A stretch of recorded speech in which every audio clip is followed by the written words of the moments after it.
ചെന്നായ വരുന്നേ ചെന്നായ. പണ്ട് പണ്ട് ഒരു മലഞ്ചെരുവിൽ എസ്തർ എന്നു പേരുള്ള ഒരു ആട്ടിടയൻ ബാലൻ ഉണ്ടായിരുന്നു. അവൻ ദിവസവും ആടുകളെ മേയ്ക്കാൻ മലമുകളിൽ പോകുമായിരുന്നു.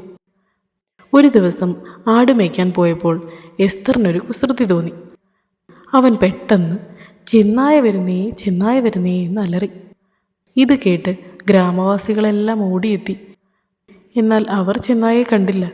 അവരുടെ ദേഷ്യം കണ്ട് എസ്തർ ചിരിക്കാൻ തുടങ്ങി. ഇനി ഇങ്ങനെ ആവർത്തിക്കരുത് എന്ന് പറഞ്ഞ് ഗ്രാമവാസികൾ തിരിച്ചുപോയി. എന്നാൽ എസ്തർ കുറച്ചു കഴിഞ്ഞ് വീണ്ടും ചെന്നായ വരുന്നേ എന്ന് അലറി. ഗ്രാമവാസികൾ വീണ്ടും ഓടിയെത്തി. പക്ഷേ തങ്ങൾ വീണ്ടും പറ്റിക്കപ്പെട്ടു എന്ന് അവർക്ക് മനസ്സിലായി. അവർ തിരികെ പോയി. കുറച്ചു കഴിഞ്ഞ് ഒരു യഥാർത്ഥ ചെന്നായ അതുവഴി വന്നു. എസ്തർ പേടിച്ച് നിലവിളിച്ചു, ചെന്നായ വരുന്നേ. എന്നാൽ ഇത്തവണ ആരും വന്നില്ല.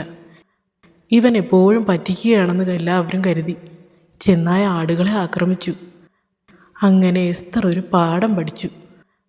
ഗുണപാഠം: സത്യം പറയുമ്പോഴും ആരും കള്ളനെ വിശ്വസിക്കില്ല.